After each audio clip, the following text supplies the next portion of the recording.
The 852nd edition of the MMA Gambling Podcast on the Sports Gambling Podcast Network is brought to you by Underdog. Get up to $1,000 deposit match when you sign up at UnderdogFantasy.com using promo code MMA SGPN.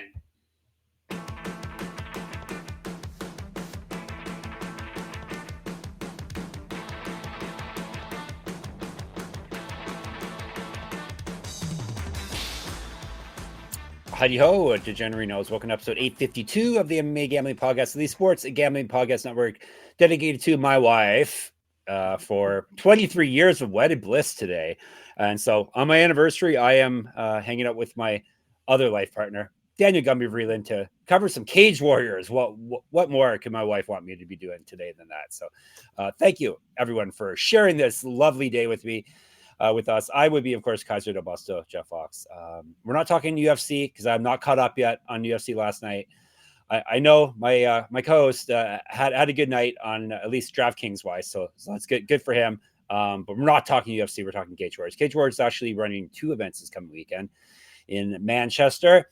So we're going to cover them both. Actually, a little programming note: you're getting an extra episode this week because you're going to get one less next week. Next week, with the American July 4th holiday coming, there's not a heck of a lot of events going down, and I may be away for an episode or two, so you're getting an extra episode this week. You are welcome. All right, Danny Gumby Vreeland, let's bring him in. Let's talk some Cage Warriors, Gumby. Yeah, and we've got the typical Cage Warriors doubleheader. So you guys are going to get 190 today, 191 tomorrow.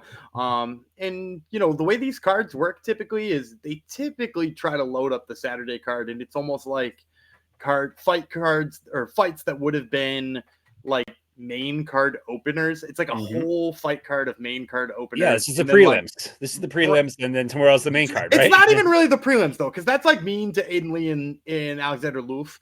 Because they're like main card, but they would like open a main card, you know, and then they're coming off some losses, so they're like they can headline the unplugged because that's what they call the Friday edition. Okay, yeah. So tomorrow's is pretty packed. We got a couple title fights and some names you should recognize, but today it doesn't really matter actually. If it's a good card or not, as you've seen in the past, Gumby wins money. Not as much as some people on YouTube, some hate watchers of ours who's up 100 units or something. He kind of yeah. Well, whatever it was, I mean, he's doing very well for himself. I'm proud of him. And also, I noticed this is a fun little tidbit when you get your own YouTube channel, you like click on somebody's name and you can see that they've commented on like 90 of your videos or something. It's like, oh man, you hate watching us. Good. Yeah, thanks for, and hey, we've said this before.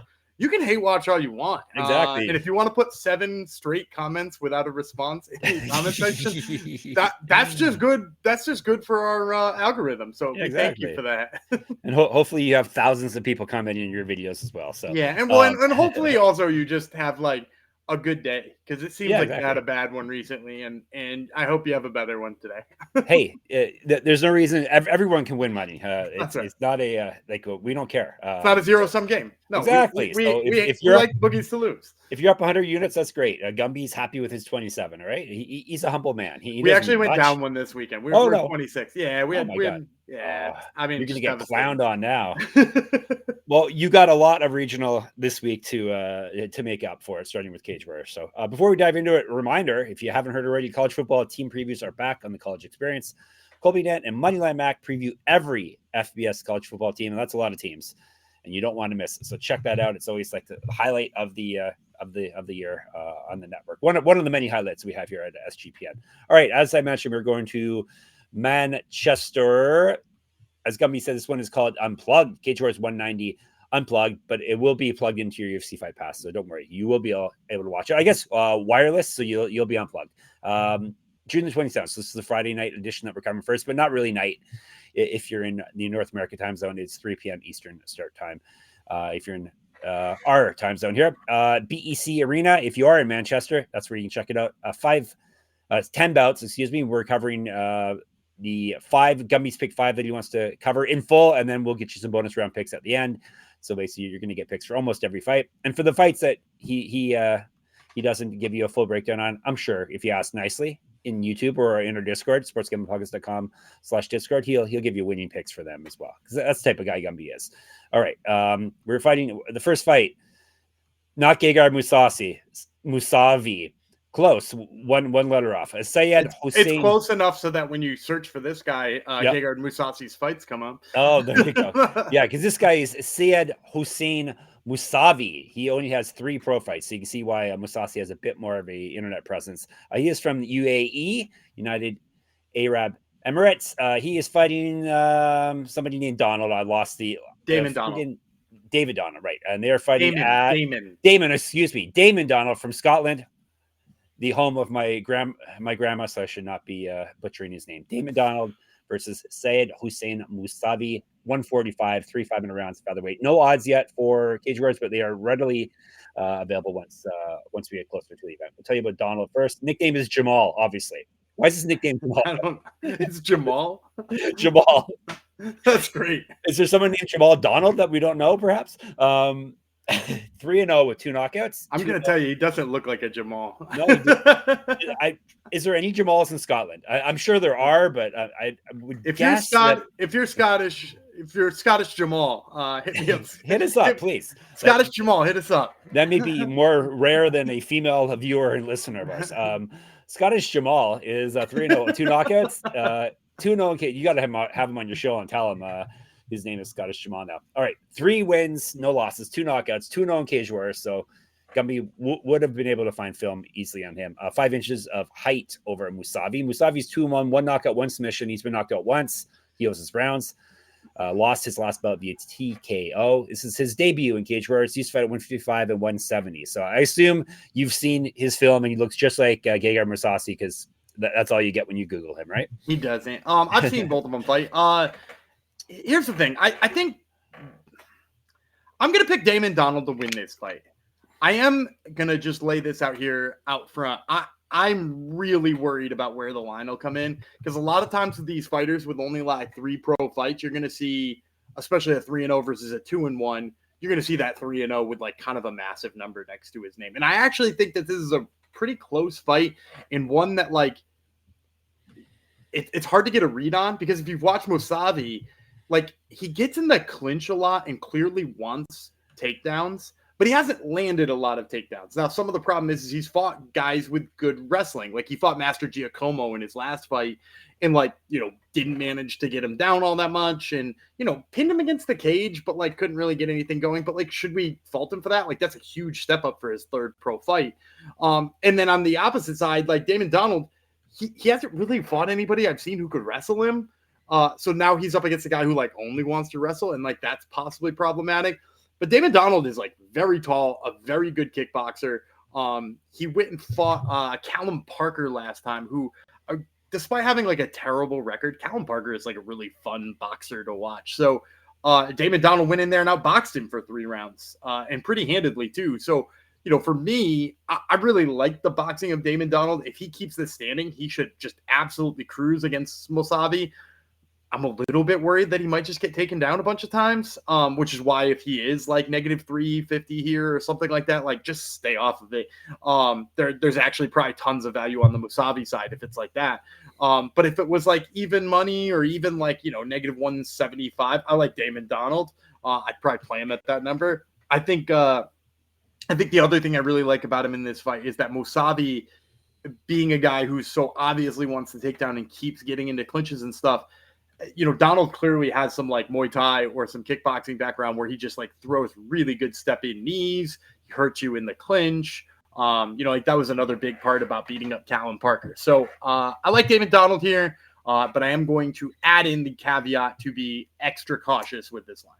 So what number do you think? You said -350. You said it could be -175. Where do you guess is going to end up? I kind of think it's going to be the -350. Yeah, because you got a pair of 3-0 fighters. Yeah. Or a pair of 3 fight fighters. One of them's 2-1 and is coming off of a. Did Master Giacomo get him out of there? He did get him out of there. He got TKO'd. Yep. Yeah. So like he's coming off of a TKO loss. Not, they're not going to look at the strength of schedule because Master Giacomo even doesn't look like a big win or big loss at this point because he's like still kind of new in his own right. But that's like, Master Giacomo would beat the hell out of Damon Donald too, right? Like that's not a close fight either. So I don't know how much you can learn from that fight in terms of breaking down this one. So I'm gonna go with Damon Donald, but again, if it is that negative 350, like I kind of think it will be, either stay off of it, or I mean, I would even be in on the Mousavi side if it was that high. 94% topologies are in on Donald, so that number may get steamed up if it opens at a playable line. So maybe get in quick if you see a line you like on this fight. So, or I was going to say, or just pass on it, but you're not allowed to pass on fights. You have to bet at every fight. We have people in our Discord that just blindly play. They want to bet on PFL and they don't know much about it. They just play all of Gumby's plays. So there you go. They did that this past weekend with the UFC too. Yeah. Yep. So there you go. A lot of responsibility on our shoulders here, Gumby. All right, we're going to 135 now. We're dropping down a weight class. Bantamweight. Emanuele Zaccaria. He is from Italy. Daniel Bainbridge from England. 3 5-minute rounds, 135. As I said, this tell you about Zaccaria. I guess is probably how it's said. Zaccaria. He's thug, like Thug Rose. He's 6-3. Thug Emanuele. Thug Emanuele. Not quite. Thug Rose sounds a bit better, but maybe that's because we're used to it. He is 6-3, 1 knockout, 5 submissions. He's been knocked out twice. He owes his rounds. 2-2 in Cage Warriors. He's lost 2 straight. Before that, he won 4 straight. Used to fight at featherweight. Bainbridge is 4-0 with 1 knockout. He also has some finishes. This is his debut in Cage Warriors. Used to fight at 145, 3 years younger than Zaccaria. Bainbridge, easy guy to find film on or not? Yeah, I've seen most of his film. And I think he's going to be a big favorite here. My guess is like let's say negative 235, somewhere in that range. And I'm going to pick Bainbridge to win this one. The big problem with Zaccaria is I think kind of, we're going to talk about Giordano tomorrow on our Cage Warriors 191 breakdown. He kind of drew the blueprint on how to beat Zaccaria. Like, if you just back him up and put a lot of pressure in there, he looks wildly uncomfortable, and it's really easy to start putting together combinations on him. Zaccaria is also a guy who kind of like sprinkles in a shot here or there, and he has a lot of trouble doing that when he's been moved backwards and his back's against the cage. It doesn't stop him from trying sometimes, but it looks really bad. And, he's just uncomfortable when he's back against the cage. And then, like, if you watch Bainbridge, the thing he's the best at is his pressure. He's a quick kickboxer, very light on his feet, like nice, flicking kicks and all the stuff you would want out of a prospect who's this early in his career. And, he moves like a bantamweight. And so, like, as long as he dials up that, and he's also fought a really good level of competition too. You mentioned Bainbridge. This is his Cage Warriors debut. Mm-hmm. He did fight in Octagon though. Right. That's right. Which is it was a pretty easy opponent in Octagon, but like he fought in Octagon. And so, like, he's got good pressure, moves forward really well, cuts off the cage, forces you to fight off your back foot. And like, literally, we just saw Zaccaria lose to Giordano with pretty much that exact game plan. So, Bainbridge might not be Giordano good, but he's got like enough of the skills that you would want from somebody like that in order to, mimic what he's going to do. So I like Bainbridge here. I think he cruises. Who is Giordano good, really, though? Well, when it comes right down to it, right? All right. I'm gonna tell you about Circa Ultimate Fantasy Football giveaway. It is on right now. I think it's only on till the end of the month, so you better get in on this if you haven't already. Circa Resort and Casino in Las Vegas is giving away the ultimate fantasy football experience for a 12-person league to draft in Vegas and be treated like VIPs for their stay. You get a limo ride from the airport, a $5,000 tab for stadium swim, and a hotel stay for you and your 11 league mates. You can always get 15% off at all the Circa properties with promo code SGP15. Enter the Ultimate Fantasy Football Contest for free at sportsgamblingpodcast.com/circa. That's sportsgamblingpodcast.com/CIRCA.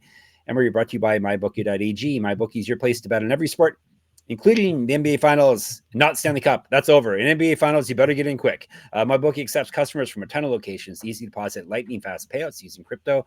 And of course, they will have all the lines we're talking about today. Cage Warriors does show up on MyBookie. And when you do, go check out the lines at MyBookie.ag. You can sign up with our promo code MMASGPN. That way you get 100% deposit match up to $1,000. Terms and conditions apply. That's MyBookie.ag, promo code MMASGPN.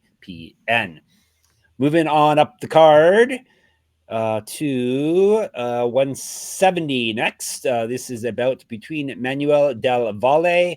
He is from a colorful flag country called Spain.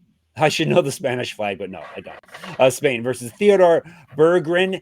He is from Sweden. They're fighting 3 5-minute rounds at 170. We'll tell you about Berggren first. Simba is 6-3, 3 knockouts, 3 submissions. He's been submitted once. Oh, he owes his rounds. 0-1 in Cage Warriors. He has lost 2 straight. Before that, he won 4 straight. He's 3 years younger than Del Valle. Del Valle, Mouzid is the nickname. No idea why. Mouzid. So there you go. 4-1, 2 knockouts, 1 submission. He's never been finished in a fight. He's 2-1 in Cage Warriors. He lost his last bout. That's it. All right. That's it. So for me, I'm gonna say that Berggren is going to be a pretty big dog in this one. It seems like the public likes Del Valle. Berggren doesn't necessarily have the resume that maybe people would want to back. I'm going to say like plus 250 on Berggren, and I'm going to take him in this fight. I actually think he's got a really nice matchup here. So Del Valle is a guy who very obviously wants to wrestle. Another one that we were talking about Mousavi before, very, very similar in that, like, you almost don't have enough striking footage on him because he's trying to wrestle so frequently. And I really, I haven't really seen anything from him that I like in terms of his wrestling. Like in one of those fights, he's got like a body lock and then he moved around at the back and I'm like, oh, cool. Maybe he'll take the back here. And he just tried to like, you watched wrestling in the early 2000s. Yep. He just tried to like suplex him the same way Kurt Angle might. Yep. And like, just didn't get the guy off the floor at all. Because like that's not a good bit of leverage unless you're like way down on the hips. And he was like up near the rib cage, and I was like, that doesn't work unless he's jumping with you, sir. Exactly. And so like Del Valle's got like a bunch of things that he does where he just kind of like looks like he's trying to muscle his takedowns too much. And on the feet, he's all right. He's got nice little combinations, but he's a touch slow. And then that's really where I think Berggren is going to take over here, is that Berggren is not slow. He's very quick on his feet. He's low hands, very clearly jumping in and out, kickboxing style. Seems like he maybe almost has like a point taekwondo background maybe in there.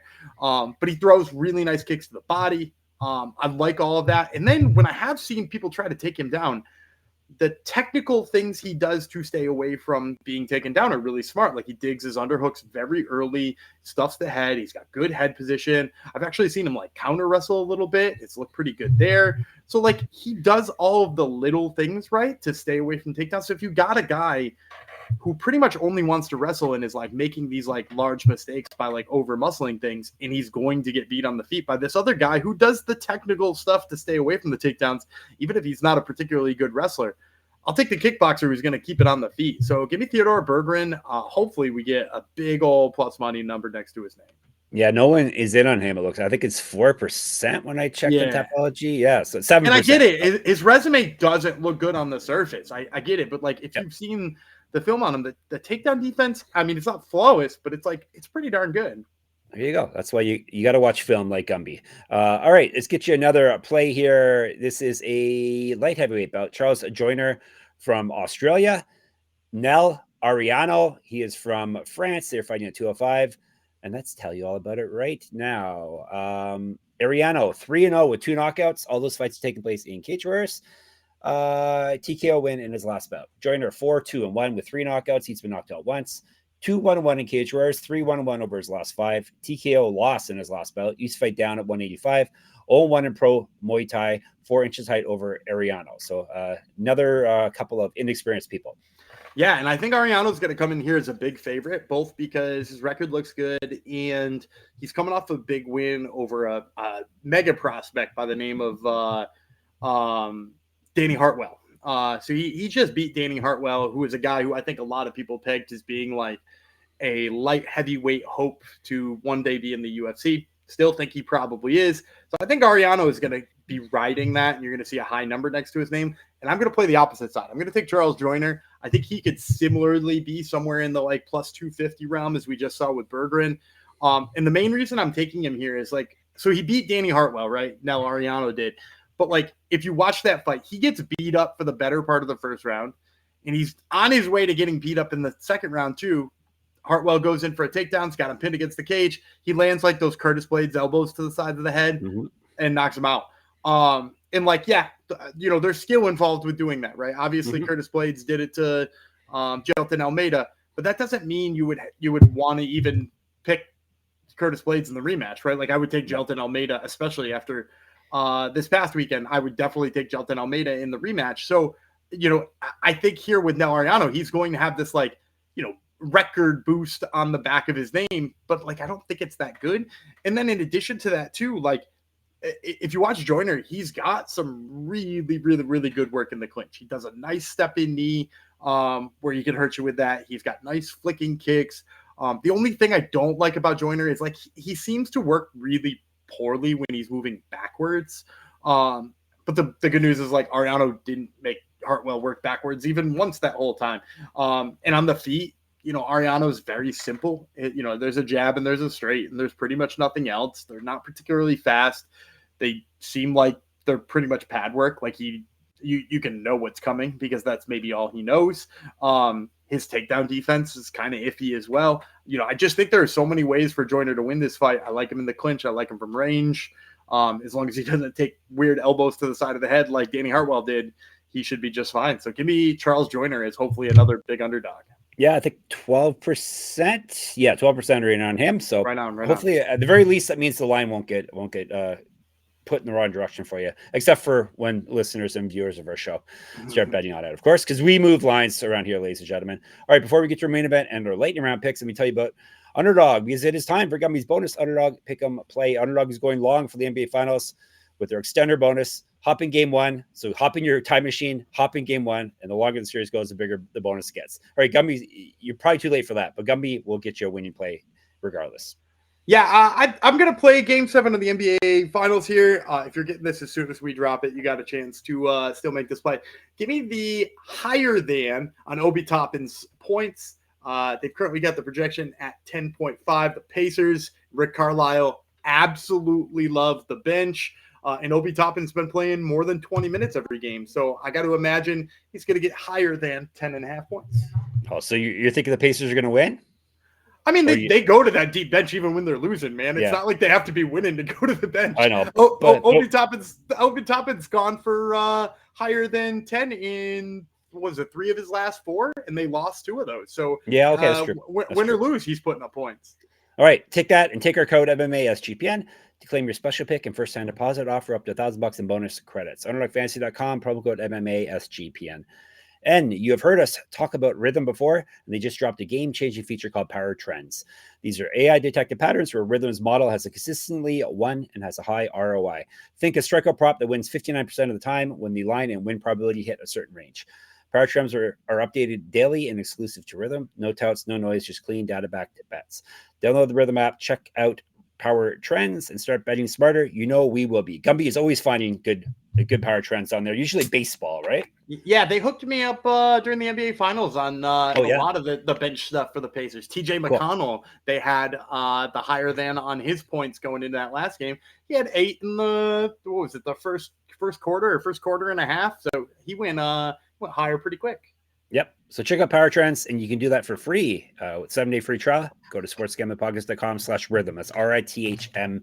All right, the main event of the first evening in Manchester is a British fighter, Aiden Lee, up against a Swedish fighter in Alexander Lööf. And they are fighting 3 5-minute rounds because it's not for any belts, and they're fighting at 145. I'll tell you about Lööf first. He is 7-3 with 2 knockouts. He's been knocked out once, submitted once, 1-3 in cage warriors. He's lost 2 straight and gone 2-3 over his last 5. He used to fight at 135 and 155. He's 3 years younger than Lee.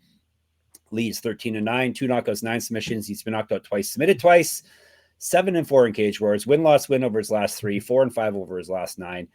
He won his last bout via submission. 3-3 in Bellator, RIP. Missed weight before at 145. Used to fight at 155 and 170. 2015 pro MMA debut, 3 inches of height over Lööf. Yeah, I'm going Lööf. My guess is probably in like negative 175 range. The big problems I have with Lee, he's like long and lanky, but maybe he doesn't use that length as much as he could. I think it's mostly because he's kind of like the Stefan Struve lanky, like still a little bit uncomfortable on his feet and would much rather be grappling with his like long gangly limbs than striking from a distance. And he's started to put some things together in terms of his striking. He's got some like longer kicks he uses, and his jab's not awful. But Lööf, I think, is a lot better. He closes distances really, really, really well. If you go back and you watch this fight with Luke Riley, which is, I believe, one of the losses you were just mentioning in there, like he tagged Luke Riley early in that fight. He goes body head really well. And Luke Riley's known to brawl a little bit, and Lööf obliged him in that, and came out no worse for the wear at the early parts of that. So like you gotta like that about Lööf, and then his takedown defense is there too. Aiden Lee is a guy, like I said, likes to grapple quite a bit. But Lööf, his last fight was with Wesley Maya, who we've talked about a lot on this show. I'm a big Wesley Maya fan. He stuffed the first takedown from Wesley Maya. Now, granted, he didn't keep that going, but like he showed he's got like early takedown defense. And Wesley Maya is like 80 times better of a wrestler than Aiden Lee, most likely. Aiden Lee mostly like wants to get into grappling scrambles so he can just like try to take your back without exerting too much effort. I think Lööf deals with that pretty easily. And if he keeps it standing, Lööf's going to close the distance. He's going to light him up like a Christmas tree. And if that stays under negative 200 too, I think it's a very playable line for Alexander Lööf. All right, let's give you a recap. Don't you go away. Gumby's got more plays for you. He's got Lööf. He's got Joyner. He's got Berggren. He has got Bainbridge. He has got Donald. All right, lightning round. Zap, bang, boom, pow. You got another half a card to choose from. Yeah, I got great nicknames for you on good. the prelims. Yeah, the first one I'm going to take is Nathan McGrillen. His nickname's Big Papa. So Nathan Big Papa McGrillen.